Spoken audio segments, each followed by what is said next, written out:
Salut à tous. Aujourd'hui, on va décrypter une arme impressionnante, la GBU-57 ou Massive Ordnance Penetrator, la bombe non nucléaire la plus puissante de l'arsenal américain. Contrairement aux bombes classiques, elle ne vise pas la surface, mais pénètre profondément la terre, la roche et le béton. Son but ?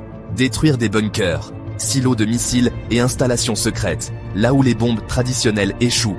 Sa puissance et sa précision en font un outil stratégique redoutable, réservé aux missions les plus critiques.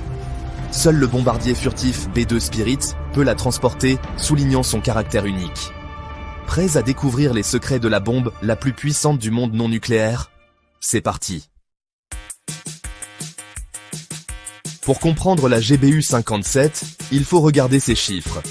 13,6 tonnes, plus de 6 mètres de long, près d'1 mètre de diamètre. La majeure partie de sa masse, c'est un corps en acier allié ultra dense, pas de l'explosif. Cette conception lui permet de traverser jusqu'à 60 mètres de terre ou 8 mètres de béton armé avant d'exploser. La charge explosive, 2,4 tonnes, n'est pas la plus grosse, mais c'est la combinaison, avec sa capacité de pénétration, qui la rend unique. Imaginez, elle peut traverser l'équivalent d'un immeuble de 20 étages sous terre. Aucune autre arme conventionnelle n'atteint ce niveau de performance.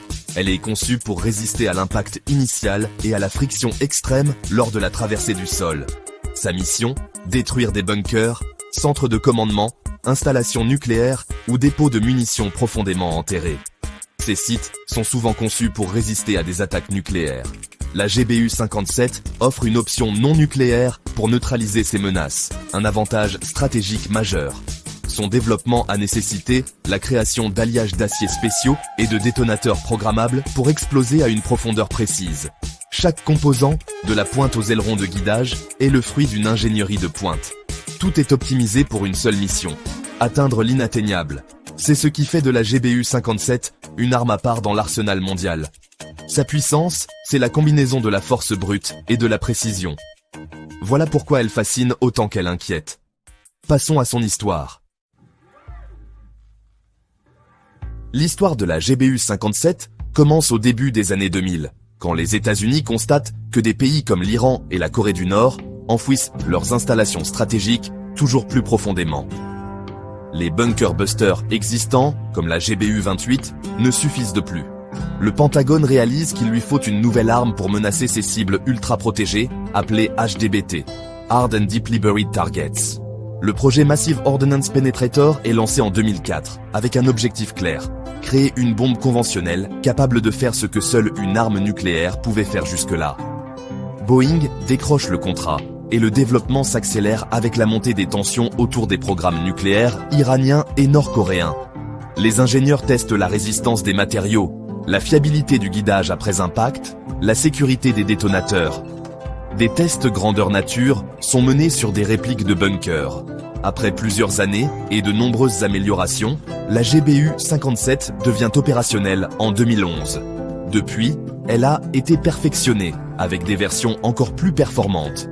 Sa création est une réponse directe à l'évolution des stratégies de défense adverses. Elle incarne la course permanente entre attaque et protection. La GBU-57, c'est la technologie militaire qui s'adapte sans cesse aux nouvelles menaces. Voyons maintenant comment elle atteint sa cible avec une telle précision. Une bombe aussi puissante serait inutile sans une précision extrême.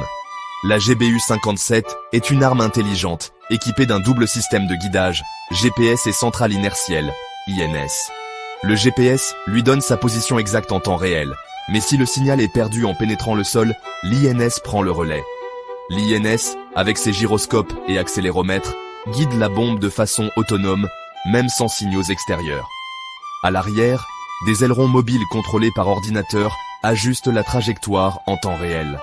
Résultat, une précision de quelques mètres, même après une chute de très haute altitude. Avant la mission, les coordonnées de la cible et les paramètres de détonation sont programmés dans la bombe. On peut régler l'explosion à une profondeur précise ou après avoir traversé un certain nombre de niveaux. Cette capacité de programmation avancée rend la GBU-57 adaptable à toutes sortes de cibles souterraines. C'est cette combinaison de puissance et d'intelligence qui fait sa force. Elle peut frapper un point d'entrée précis, comme une bouche d'aération ou une porte blindée. La technologie de guidage est aussi cruciale que la charge explosive. Passons à la façon dont se déroule une frappe réelle. Une mission GBU-57, c'est une opération planifiée dans les moindres détails. Tout commence par l'analyse de la cible, images satellites, renseignements, cartographie précise. Les coordonnées sont programmées dans le B2 Spirit et la bombe. Le B2 décolle, souvent depuis les États-Unis, et vole à très haute altitude, profitant de sa furtivité pour éviter les radars. Arrivé près de la cible, la soute s'ouvre et la GBU-57 est larguée. En chute libre, elle accélère grâce à la gravité, atteignant une vitesse supersonique. Son système de guidage ajuste la trajectoire en temps réel. À l'impact, l'énergie cinétique et la robustesse de la bombe lui permettent de percer la terre, la roche et le béton. Le détonateur intelligent déclenche l'explosion à la profondeur programmée. L'onde de choc détruit la structure de l'intérieur, provoquant son effondrement. Une seule bombe, une seule cible, une efficacité redoutable. C'est la quintessence de la frappe chirurgicale. Mais quel avion peut transporter une telle arme? Seul le bombardier furtif B2 Spirit peut emporter la GBU-57.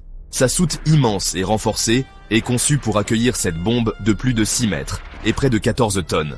Mais le B2, c'est bien plus qu'un simple porteur. C'est l'un des avions les plus avancés au monde, célèbre pour sa furtivité.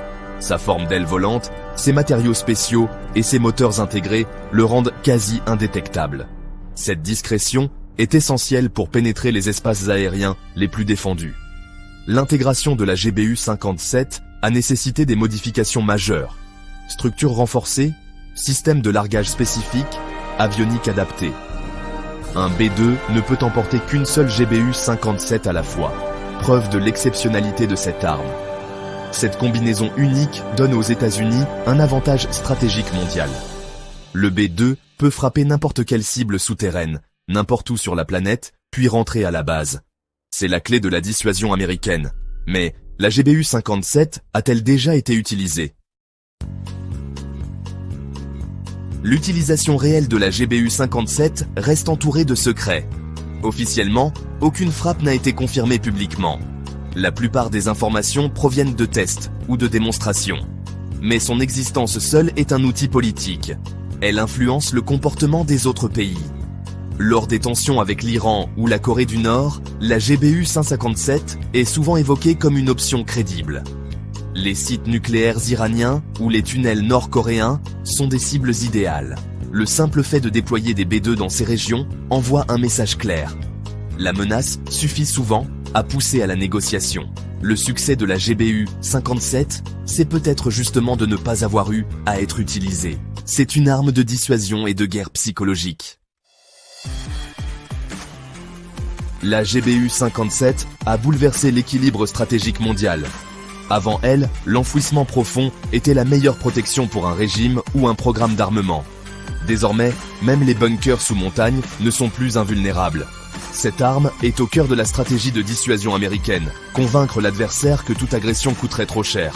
Elle permet de menacer les centres de commandement, les armes de destruction massive, partout dans le monde. Grâce au B2, les États-Unis peuvent projeter leur puissance à l'échelle planétaire. Pour les alliés, c'est une garantie de sécurité. Pour les adversaires, un rappel de la supériorité technologique américaine. Mais cette supériorité pousse aussi les autres à réagir. Bunkers plus profonds, armes pénétrantes, nouvelles défenses. C'est une course technologique sans fin. Chaque nouvelle arme entraîne une nouvelle défense, et ainsi de suite. La GBU-57 est un atout majeur, mais aussi un moteur de cette dynamique mondiale. Et demain? La GBU-57 symbolise une nouvelle ère de la guerre conventionnelle. Elle a repoussé les limites technologiques et redéfini la notion de sanctuaire. Mais elle soulève aussi des questions pour l'avenir. Jusqu'où ira la course à l'enfouissement? Les ingénieurs devront imaginer des armes ou des stratégies encore plus innovantes. La guerre souterraine devient un domaine stratégique à part entière. Mais l'utilisation d'une telle arme pose aussi des défis éthiques. Risques environnementaux, dommages collatéraux, questions juridiques. Comment limiter les conséquences pour les civils et l'environnement? La GBU-57 rappelle que la technologie militaire est un outil à double tranchant. Dissuasion d'un côté, destruction de l'autre. Son histoire, c'est celle de la stratégie, du pouvoir et des choix difficiles dans un monde complexe. Un sujet qui continuera d'évoluer et de faire débat.